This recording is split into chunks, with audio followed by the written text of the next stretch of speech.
जुनून दिल से शुरू नहीं होता, ये दिमाग से शुरू होता है। वो मर्द जो उसे सब कुछ देता है वो उसकी आत्मा को नहीं बांधता, बल्कि वो मर्द जो उसकी मानसिकता को उससे बेहतर समझता है वही उसके भीतर उतरता है। मार्कस ऑरेलियस ने कहा था, आत्मा वैसी ही हो जाती है जैसी उसके विचारों की रंगत होती है। अगर तुम उसके विचारों को प्रभावित कर सको तो उसकी आत्मा में उतर सकोगे। ये कोई छल या मानसिक खेल नहीं है, ये 6 स्टोइक मनोवैज्ञानिक तकनीक हैं जो किसी भी महिला को तुम्हारी मौजूदगी, तुम्हारी खामोशी और तुम्हारे नियंत्रण का दीवाना बना सकती हैं। इच्छा और जुनून की स्टोइक सच्चाई, इन तकनीकों में उतरने से पहले एक कड़वी सच्चाई का सामना करना होगा। जुनून उस चीज से पैदा नहीं होता जो तुम देते हो, बल्कि उस चीज से पैदा होता है जो तुम रोक लेते हो। आधुनिक पुरुष को यह सिखाया गया है कि ध्यान, स्नेह और हमेशा उपलब्ध रहना ही आकर्षण की कुंजी है, लेकिन स्टोइक दार्शनिक इससे बेहतर जानते थे। सेनेक ने लिखा था, रत्न बिना घर्षण के चमक नहीं सकता। किसी स्त्री में गहरी लगाव जगाने के लिए जरूरी है तनाव, दूरी और रहस्य। उसे तुम्हारी गहराई महसूस होनी चाहिए, तुम्हारी जरूरत नहीं, तुम्हारी खामोशी महसूस होनी चाहिए। तुम्हारी व्याकुलता नहीं, तुम्हारा नियंत्रण दिखना चाहिए।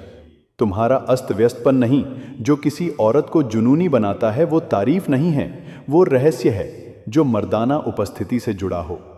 अब आते हैं उन 6 तकनीकों पर। पहली तकनीक, नियंत्रित अस्थिरता।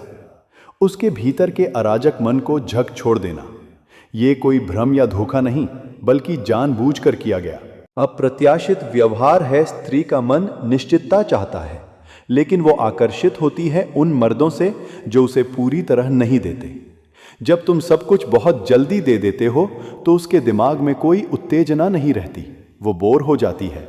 लेकिन जब तुम एक दिन बहुत बात करते हो और अगले दिन चुप रहते हो तो उसके भीतर एक जुआरी जैसा रिवॉर्ड सिस्टम एक्टिवेट हो जाता है। वो सोचने लगती है, उसने मैसेज क्यों नहीं किया? क्या मैंने कुछ गलत किया? क्या उसका इंटरेस्ट चला गया? जितने ज्यादा सवाल उठेंगे उतना ज्यादा उसका ध्यान तुम्हारी तरफ जाएगा। स्टोइक मर्द खेल नहीं खेलता, वो बस उसके शेड्यूल पर नहीं चलता। नियंत्रित अस्थिरता उसे तुम्हारे अनुमोदन की लत लगा देती है। बिना तुमने कुछ मांगे, बिना शब्दों के, आंखों का संपर्क, उसकी आत्मा हिल जाएगी। हम एक शोरगुल भरी दुनिया में रहते हैं, लेकिन स्टोइक दर्शन सिखाता है कि खामोशी ताकत है। एपिक्टेटस ने कहा, ज्यादातर समय चुप रहो और तभी बोलो जब जरूरी हो। जब तुम एक महिला की आंखों में देखो और कुछ न कहो तो तुम एक ऐसा पल पैदा करते हो जिसे वो समझ नहीं पाती। वो पल उसकी आत्मा के अंदर कुछ पुराना हिला देता है, क्योंकि असली आंखों का संपर्क देखने से नहीं, महसूस करने से होता है। तुम घूर नहीं रहे होते, तुम देख रहे होते हो। तुम प्रदर्शन नहीं कर रहे होते, तुम उपस्थित होते हो। और उसी खामोशी में तुम कह देते हो कि मैं तुमसे नहीं डरता, मुझे तुम्हें मनोरंजन देने की जरूरत नहीं, मैं बिना बोले ही पर्याप्त हूं। वो असहज हो जाएगी, मुस्कुराएगी, नजरें चुरा लेगी, लेकिन अंदर से वो उस पल को याद रखेगी। बिना शब्दों की आंखों का संपर्क तुम्हें भूलने न देने वाली चीज बनाता है, क्योंकि उसने कुछ ऐसा महसूस किया जो वो समझ नहीं पाई। दुर्लभ सराहना, तारीफ को नशा बना देना। अधिकतर पुरुष महिलाओं की तारीफों की बौछार कर देते हैं, लेकिन स्टोइक मर्द तारीफ करता है बिल्कुल सटीक जगह पर। मार्कस ऑरेलियस ने लिखा, तुम्हारे पास अपने मन पर अधिकार है, ना कि बाहरी घटनाओं पर। इसीलिए अपनी तारीफों का उपयोग सोच समझ करो, चापलूसी के लिए नहीं बल्कि मजबूती के लिए। जब वो उसकी हकदार हो तब कहो, जब वो भावनात्मक रूप से खुली हो तब कहो, जब वो तुम्हारे मिशन का समर्थन करे तब कहो। कहना चाहिए, मैं उसका सम्मान करता हूं, वो सुंदर था, गुड गर्ल। लेकिन एक नियम है, उसे दोहराओ मत, उसे हल्का मत बनाओ। वो तुम्हारी मान्यता की भूखी होगी, क्योंकि तुमने उसे पवित्र बना दिया है, और पवित्र चीजें हमेशा लत में बदलती हैं। गूंजती हुई अनुपस्थिति, सम्मान के साथ गायब हो जाना। सेनेका ने कहा, इंसानों का सबसे बड़ा आशीर्वाद उनके भीतर होता है और उनके पहुंच में होता है।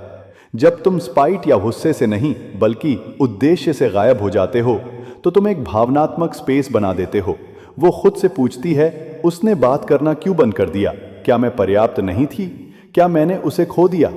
ये आंतरिक सवाल उसके भीतर जुनून को जन्म देते हैं, लेकिन ये तभी काम करता है जब तुम्हारी उपस्थिति में पहले से वजन हो। गायब होना गायब कर देना नहीं है, ये सम्मान के साथ पीछे हटना है, खुद की ओर लौटना है, अपने मिशन और अपने भीतर की दुनिया में। दुनिया पुरुषों को सिखाती है कि हमेशा उपलब्ध रहो, लेकिन स्टोइक पुरुष जानता है कि एक ताकतवर पुरुष की खामोशी ही स्त्री की सबसे बड़ी उलझन और सबसे गहरी तड़प होती है।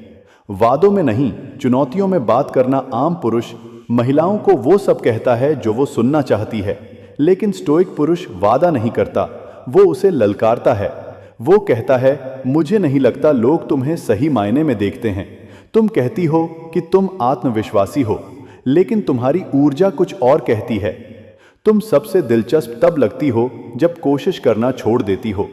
ये क्यों काम करता है? क्योंकि ज्यादातर पुरुष महिलाओं को देवी बना देते हैं, लेकिन तुम आईना पकड़ते हो, और अगर तुम ये बातें शांति से, बिना अहंकार और जरूरत के कहो, तो वो तुमसे नफरत नहीं करेगी, वो तुम्हारी दीवानी हो जाएगी। क्योंकि अब तुम पहले ऐसे पुरुष बन गए जिसने उसकी सुंदरता के आगे नहीं झुका, उसकी जटिलता को देखा और सच बोला, और यही सच एक मानसिक गुरुत्वाकर्षण पैदा करता है।